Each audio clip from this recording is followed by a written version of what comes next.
নমস্কাৰ, welcome to সুমিছ kitchen. আজি মই আপোনালোকৰ বাবে লৈ আহিছোঁ তেল পিঠা বা ধোপ পিঠা। আজিৰ এই ভিডিঅ'টোত মই দেখুৱাম কেনেকৈ আপোনালোকে পাৰফেক্ট তেল পিঠা বনাব পাৰিব। তেল পিঠা আমি প্ৰত্যেকৰে ঘৰত বিহুৰ সময়ত দেখিবলৈ পাওঁ। আহকচোন আমি চাই লওঁ তেল পিঠা বনাবলৈ কি কি বস্তুৰ প্ৰয়োজন হয়।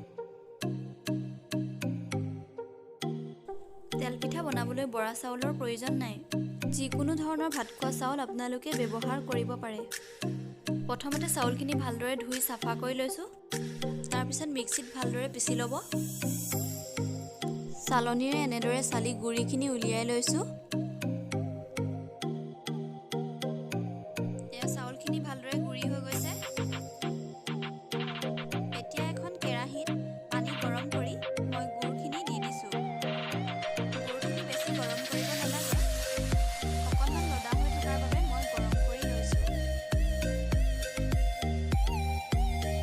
লদাখিনি লাহে লাহে ভাঙি গৈছে।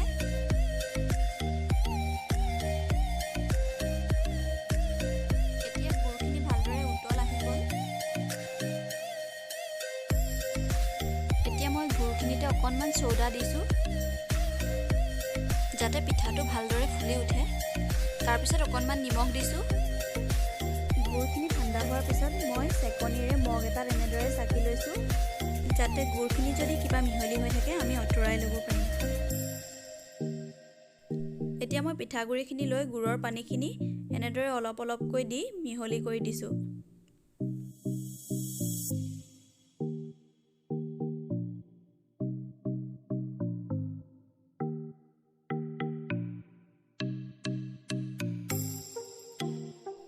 পিঠাগুড়িখিনিত গুড়খিনি ভালদৰে মিক্স হৈ গৈছে।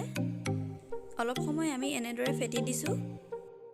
মিশ্ৰণটো ডাঠ বা পাতল হ'লে ভালদৰে পিঠা নুঠিব। সেইবাবে মই এটা জোখত ৰাখি লৈছোঁ। তেলত দিয়াৰ আগত মিশ্ৰণটো ভালদৰে আকৌ এবাৰ ফেটি ল'ব। গিলাচ এটাত মিশ্ৰণটো ভৰাই লৈছোঁ। আপোনালোকে গোল বাতিৰ নিচিনা হেতা ব্যৱহাৰ কৰিব পাৰে। এতিয়া মই কেৰাহীখন পাতি লৈছোঁ আৰু তেলখিনি গৰম হোৱাৰ পাছত পিঠাটো এনেদৰে তেলত দি দিছোঁ।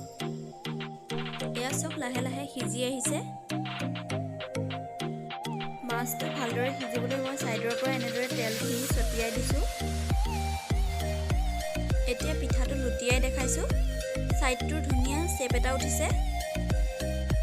ভালদৰে সিজি গৈছে। এতিয়া পিঠাটো আমি তেলৰ পৰা উঠাই লৈছোঁ। এনেদৰে মই কেইবাটাও পিঠা ভাজি ল'লোঁ। খুব ধুনীয়া হৈছে আৰু আপোনালোকে এনেদৰে ঘৰত বনাই খাই চাব। এয়া মোৰ তেল পিঠা বনাই হৈ গ'ল।